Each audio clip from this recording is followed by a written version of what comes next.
Welcome to Between Anya and Indigo. From myth to machine, the origins of artificial intelligence. In today's episode, we trace the roots of machine learning from ancient dreams of automatons to the code that's now changing how we live, think, and create. The podcast that explores how artificial intelligence is reshaping our world, one algorithm at a time. All right, welcome everyone to the deep dive. Today we're tackling a big one, a real behemoth of a topic, the history of artificial intelligence. That's right. Now, we've assembled a pretty impressive stack of sources here, historical timelines, FAQs, in-depth reviews, you name it. And our goal is to sort of extract the essence, the really key moments and insights from all this material and present, a clear and engaging narrative of how AI has developed over, centuries, really. Yeah, and I think what's so fascinating about AI's history is it's not just this steady march of progress, right? Yeah. There have been these periods of incredible excitement and breakthroughs, followed by, what some call AI winters, where things seem to stall or hit a wall. Right. So by digging into this history, we're going to get a much better grasp of where AI stands now, and maybe even more importantly, where it could be headed next. Absolutely. Okay, so let's rewind the clock way back. It might surprise you that the earliest roots of AI, the conceptual seeds, were planted long before computers even existed. Oh yeah, for sure. We're talking ancient Greece here? That's right. We can trace those early threads all the way back to Aristotle, like 4th century BC. Wow, that's quite a while ago. It is. And he was really focused on this idea of deductive reasoning, those classic syllogisms like all men are mortal, Socrates is a man, therefore Socrates is mortal. Right, the classic example. Exactly. And that emphasis on formalizing logical thought, that's like a very, very early ancestor to the kind of formal logic that underpins so much of modern AI. So even back then, people were trying to figure out the structure of thought itself. They were. And then you have this interesting connection. Aristotle also made this key distinction between matter and form, which actually parallels how we think about computers today. You've got the hardware, the physical stuff, and then you've got the software, the instructions that bring it to life. Fascinating. Okay, so we've got these ancient philosophical roots, but when do we start to see actual physical attempts at, building machines that can automate tasks? Well, we got to jump ahead a few centuries to the 17th century for that. Guys like Blaise Pascal, he invented the Pascaline, which was a mechanical calculator. Right. And Gottfried Wilhelm Leibniz, he developed the Leibniz wheel, again, a mechanical calculator. They were designed to automate arithmetic, addition, subtraction, even multiplication and division. So, not intelligent in the way we think of AI today, but still. Oh, absolutely. But they were revolutionary for their time because they showed that these tasks, which had always required human skill and effort, could be done by machines. And that kind of opened the door, at least conceptually, to this idea of broader automation. Right, taking the human out of the equation, at least for those specific tasks. Then in the 19th century, we see some pretty fundamental shifts in how we understand logic itself. I'm talking about figures like George Boole and Gottlob Frege. What were their contributions? Oh, they were monumental. Boole, with his work on propositional logic, basically created an algebra of logic, a way to represent and work with logical statements using mathematical symbols. So logic as math, essentially. Yeah, exactly. And then Frege came along with his Begriffsschrift, this formal system for notation, and that laid the foundation for what we call predicate calculus. Okay, predicate calculus. Yeah, it's a bit more sophisticated than Boole's system. It lets you reason about objects and their properties. And both of these advances, these ways of formalizing logic, were absolutely essential building blocks for the eventual development of AI. So centuries of groundwork being laid, and then we move into the 20th century. And the 1940s in particular are often called the incubation period for AI. Why is that? Well, this is where things start to get really interesting. You've got the development of those very first digital computers like the Harvard Mark IV and ENIAC. These were the machines, the physical tools that could actually handle the complex calculations that AI would later need. The hardware is starting to catch up to the theoretical ideas. Exactly. But it's also a time of huge intellectual ferment. You have Norbert Wiener, who coins the term cybernetics, which is all about the study of communication and control in both machines and living things. Cybernetics. That sounds incredibly ahead of its time for the 1940s. It was. It was this really bold, almost visionary way of thinking about machines. And these ideas of feedback loops and information processing, they became incredibly influential, even beyond AI. So around the same time, there are these two guys, Warren McCulloch and Walter Pitts. What was their contribution? Yeah, so they were doing this really groundbreaking theoretical work. They showed that you could, in theory, create any computable function and any logical operation using networks of these very simple computational units. So like building blocks of thought, almost. Exactly, yeah. And they drew direct parallels between these computational elements and the neurons in our brains. Really? Wow, that's pretty remarkable. Oh, absolutely. And then you have Vannevar Bush. He writes this hugely influential article in 1945 called As We May Think. He envisions this future where computers act like extensions of the human mind, helping us manage and access vast amounts of information. Almost like a premonition of the internet. Kind of, yeah. And of course, you can't talk about the 1940s and AI without talking about Alan Turing. Right, the Turing test. Exactly.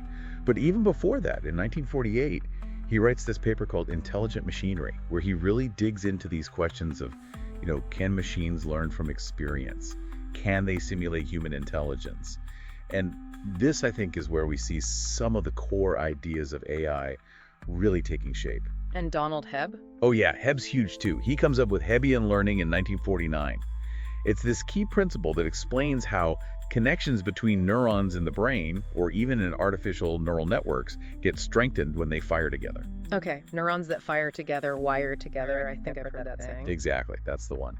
And then, of course, in 1950, Turing proposes his famous test. The imitation game, as he called it. Right.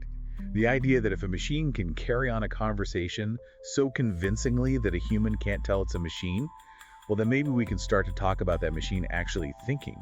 Still so relevant and debated today. Oh, absolutely. And it's all happening within this really short time frame. Yeah. Of course, you have Noam Chomsky's early work on formal grammar. This would eventually have a massive impact on natural language processing in AI, how computers try to understand and process human language. Right, that's been a huge area of research. So with all this groundwork laid, when do we actually get to the official birth of AI as a field? Well, most people point to the Dartmouth Conference in 1956. It was a summer workshop organized by John McCarthy, Marvin Minsky, Claude Shannon, and Nathaniel Rochester. And it's there, at this conference, that the term artificial intelligence is actually coined. The big bang of AI. Right, and the Dartmouth era sees this explosion of activity. Shannon and Newell, they create these early programs that can play chess and work through logical problems. Chomsky's work on grammar starts providing this new computational framework for understanding language. Newell, Shaw, and Simon, they create the logic theorist and IPL, which is like this early AI programming language. And McCarthy himself, not only does he coin the term AI, but he also invents the Lisp programming language, which would become super important for AI research. And then he also starts working on this idea of an advice taker, an early attempt to build an AI that could take advice and use it to solve problems. So a ton of progress in a very short time, and it sounds like playing games, especially chess, was seen as a really important way to test early AI. Yeah, games were great because they had clear rules, a defined goal, so they were perfect for seeing how far AI could go. And then 1959, Arthur Samuel coins the term machine learning while he's working on his checkers program. And this program could actually learn and get better at checkers over time, even to the point where it could beat Samuel himself. Okay, so this idea of machines learning from experience, that's a huge shift, right? It is. It's moving away from explicitly programming every single step and towards letting machines learn from data. Okay, so the field's officially born. There's a lot of excitement, a lot of initial progress. What happens next? What's the story of the 1960s? Well, the 60s are a bit of a mixed bag. There's a ton of enthusiasm, but also a growing awareness of just how hard this AI thing really is. Yeah. On the one hand, you've got people like Woodrow and Hoff. They introduce adaptive control theory. Adaptive control. Yeah, it's all about creating systems that can adjust their behavior based on feedback from the environment. So learning and adapting as they go. But then you also have people like John Lucas. He starts bringing up these really fundamental philosophical objections to the very idea of AI. He's drawing on things like Gödel's incompleteness theorems from math to argue that there are inherent limits to what AI can achieve. So already some pretty big roadblocks, at least on a conceptual level. Right, exactly. But at the same time, you're also seeing a lot of practical advancements. Yeah. Lawrence Roberts makes some early progress in machine vision in 1963. Right. This is about giving computers the ability to see. Right. And then there's natural language processing, or NLP. Daniel Bobrow creates this program called Student in 1964 that can actually solve algebra word problems written in plain English. And in 1965, you have the development of Dendral, which is often considered the first true knowledge-based expert system, designed to figure out the molecular structure of unknown chemical compounds using this data from something called mass spectrometry. It was a huge step towards building AI systems that could solve real-world problems in a specific domain. So not general intelligence, but really specialized expertise. Yeah, exactly. And then there's ELIZA. ELIZA, now that one rings a bell. It's a classic. This program created by Joseph Weizenbaum that could hold these simple, almost therapeutic-style conversations. It worked by cleverly rephrasing what you said back to you. Ah, right. And people thought it was actually understanding them. Yeah, it was surprisingly effective, but also showed the limits of early NLP. But then things take a bit of a downward turn. In 1966, funding for machine translation research in the US gets slashed after this really pessimistic report from the ALOPAC. They basically argued that high-quality machine translation was just too difficult to achieve with the current technology. Ah, so a reality check for the field. Yeah, you could say that. But on the brighter side, the Massimo project gets started at MIT in 1968. They were trying to build this really powerful system for solving complex math problems. And then right at the end of the decade, you have Minsky and Papert publishing their book, Perceptrons. Perceptrons, I vaguely remember that. Yeah, it's a pretty influential book. They basically laid out the limitations of early neural network models. And this actually led to a bit of a slowdown in neural network research for a while. Wow, I didn't realize that. Okay, so the 60s, a lot of progress, but also a growing sense of just how hard this AI thing really is. Yeah, definitely. So what about the 1970s? What were the big themes of that decade? The 70s are really all about knowledge-based systems. It's the shift towards trying to build AI systems that can explicitly incorporate human knowledge, like in specific areas of expertise. So instead of trying to create general intelligence, it's more about capturing specific expertise. Exactly. And Dendral, which we talked about earlier, really showed that this approach could work. Then you have MYCIN, developed around 1972, another very influential expert system. It was designed to diagnose blood infections and recommend antibiotics based on, rules learned from medical experts. And you also have the emergence of Prolog, which is this logic programming language that became really important for AI research. So building AI systems that can act like experts in a particular field. Exactly. But the 70s also see the arrival of the first AI winter. Oh, right. We talked about that a bit earlier. Yeah, in 1973, you have this report called the Lighthill Report in the UK, and it's incredibly critical of the progress being made in AI. It leads to major cuts in funding for AI research. And then there's this ongoing challenge of natural language understanding. You have some early systems that show promise, like Terry Winograd's SHRDLU and NASA's lunar system. Lunar. Yeah, it could answer spoken questions about those lunar rock samples brought back from the Apollo missions. Wow, that's pretty cool. It was. But these systems also highlighted just how much we still didn't understand about how to get computers to truly grasp language in the real world. But there is one bright spot, at least in terms of robotics. In 1979, you have the Stanford Cart, one of the very first examples of an autonomous vehicle. Wow, self-driving cars back in the 70s. That's pretty wild. Okay, so the 70s, a mixed bag, some progress, but also this first major setback with the AI winter. What about the 1980s? Does the field bounce back? Well, the 80s start off with a bit of a boom, a resurgence in interest in funding. And a big part of this is Japan's fifth-generation computer system project. Oh, right. I've heard about that. It was a huge deal. It was. They were trying to create these truly intelligent computers using logic programming, and they poured a ton of resources into it. We also see a renewed interest in artificial neural networks. Hot field networks are developed in 1982, and Judea Pearl introduces this idea of normative expert systems. Normative expert systems. So. Yeah, they use probabilistic reasoning to deal with uncertainty. It's a way of making expert systems a bit more flexible, a bit more like how humans actually reason. And then you have R1, also known as XCon, this commercially successful expert system that helps Digital Equipment Corporation configure orders for their computer systems. So expert systems actually proving their worth in the real world. They are, in some specific cases. Yeah. And Geoffrey Hinton, he starts to popularize this algorithm called backpropagation in 1986.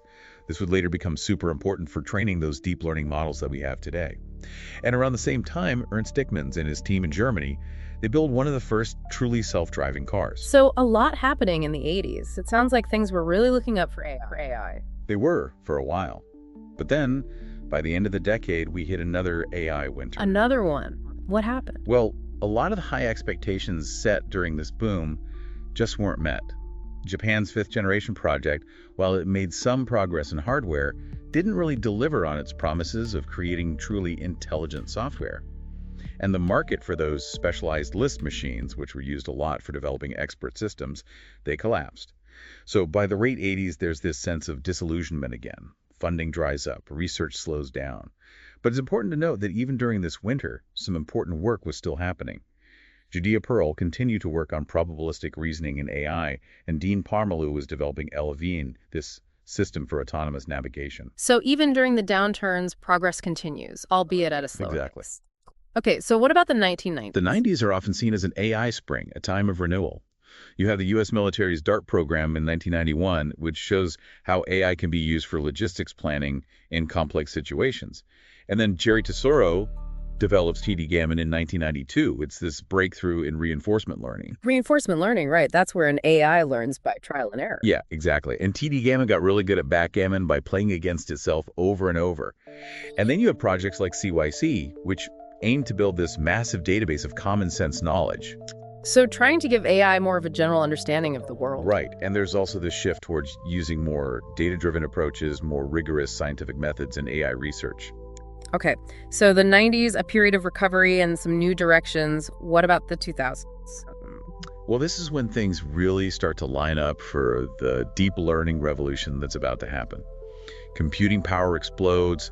We start to see these massive data sets becoming available. And you also have things like MIT's Kismet robot in 2001. Kismet, wasn't that designed to interact with humans in a more natural way? It was, yeah. And then in 2002, you have the Roomba, which brings AI into people's homes in a really tangible way. The DARPA Grand Challenges for Autonomous Vehicles in the mid-2000s really pushed the field forward. NASA's Mars rovers are becoming increasingly autonomous, and there's this growing realization that having access to lots and lots of data is going to be crucial for AI. So all the ingredients are there. They are. And in 2009, Google quietly begins its self-driving car project, which would have a huge impact down the line. Okay, then we get to the 2010s, and this is really when the deep learning... It is. It starts with IBM's Watson winning on Jeopardy in 2011. It showed just how far natural language processing and knowledge representation had come. And then in 2012, AlexNet comes along and blows everyone away in the ImageNet competition. AlexNet, that's the one that really put deep learning on the map, right? It is. It showed that these deep convolutional neural networks could recognize images with a level of accuracy that was just unheard of before. And it really kickstarted a huge wave of research and development in deep learning. But at the same time, you start to see more and more people raising concerns about the potential dangers of AI. Right, Elon Musk, Stephen Hawking, people like that. Yeah, exactly. Concerns about autonomous weapons, job displacement, all sorts of things. In 2015, Tesla introduces autopilot, putting semi-autonomous driving features in the hands of everyday consumers. And then in 2016, Google DeepMind's AlphaGo defeats Lee Sedol, the world champion Go player. AlphaGo, that was a huge deal. Go was always considered this game that was, like, beyond the reach. It was. It showed just how powerful deep learning could be in mastering these incredibly complex games. And also in 2016, you have Hanson Robotics unveiling Sophia, this humanoid robot that sparked a lot of conversation about the future of human-robot interaction. Okay, so deep learning is really shaking things up. What about those later years of the 2010s and into the 2020s? Well, in 2017, you have the publication of the paper Attention is All You Need, which introduces the transformer architecture. And this just revolutionizes natural language processing. Around the same time, an OpenAI bot defeats a top pro at Dota 2, another incredibly complex video game, which just shows how much progress is being made. Then Google releases BERT in 2018, and OpenAI releases GPT-3 in 2021, and this really kicks off the generative AI revolution. Right, tools that can generate text, code, even images. Yes, all happening so fast. And now we're seeing AI being used everywhere. Practically every industry is being transformed, and the ethical and societal implications are becoming more and more urgent. It's been a wild ride to trace this history, from those ancient philosophical roots to the incredibly sophisticated systems we have today. It really has. And one of the ideas that we keep coming back to is the Turing test. It was proposed way back in 1950, but is it still relevant today? It is, in a way. I mean, it's still this touchstone, this idea that if a machine can convincingly imitate a human in conversation, well, then maybe it's intelligent. But it has its critics, right? Right, like that Chinese room argument. Exactly. The idea that a machine could pass the Turing test without actually understanding anything, just by manipulating symbols. And there were other tests proposed over the years, like the Feigenbaum test, which focuses on a machine's expertise in a specific domain. But the Turing test still has its hold on us, I think. It definitely captures the imagination. And what about the role of games in AI? We talked about chess and Go. What did those efforts teach us? Well, chess was really about brute force computation, analyzing tons of possible moves. Deep Blue's victory over Kasparov showed that AI could win, but it wasn't really thinking in a human way. Right, just crunching numbers really fast. Yeah, but Go was different. It was so much more complex that brute force wasn't enough. AlphaGo's victory showed that AI could actually learn and develop strategies, even exhibit something like intuition using deep learning. So a much bigger leap forward in terms of AI's capabilities. Absolutely. And we can't forget about expert systems. They were a big deal for a while. What was the ultimate story there? Expert systems were all about capturing the knowledge of human experts in specific fields, like medicine or chemistry. And they were successful in some niche areas. But they had their problems. They were expensive to build, hard to maintain. They couldn't really handle uncertainty very well. So they didn't live up to the hype? No, not really. And what about those AI winters? Why did they happen? What did we learn from them? Well, the first AI winter in the 70s was triggered by a couple of very critical reports, the ALPAC report and Lighthill report. They basically argued that AI research wasn't living up to its promises, especially in areas like machine translation. And the second AI winter in the late 80s and early 90s came after the boom in expert systems, which, as we talked about, didn't quite pan out as people had hoped.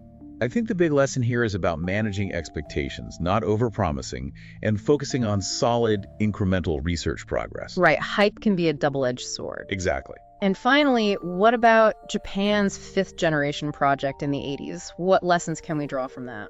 Well, it was a bold attempt to create truly intelligent computers. They focused heavily on logic programming and building specialized hardware, but they underestimated the software challenges. The difficulty of creating truly intelligent systems. I think it highlights how important software is, even with powerful hardware. And it also shows the challenges of, government-led, top-down research in a field as complex and rapidly changing as AI. Really fascinating to look back at these efforts, successes, and failures alike. So much to learn from the past. Well, that's about all the time we have for today. But before we go, let's leave our listeners with something to think about. Given this up and down history of AI, these cycles of boom and bust, what do you think it will really take to achieve something like human-level AI? Is it just a matter of more data, more computing power, better algorithms? Or do we need some fundamental shift in our understanding of intelligence itself, something to ponder? And if you're interested in learning more, I definitely encourage you to dig deeper into some of the people and events we've discussed today. There's a wealth of amazing stories waiting to be uncovered. Thanks for joining us on The Deep Dive. Thanks for joining us through this epic journey of AI, where the past meets the future through the lens of code, creativity, and consciousness. If today's episode sparked your curiosity, help us spread the signal. Like, share, and subscribe for more. And we'll see you next time on Between Anya and Indigo.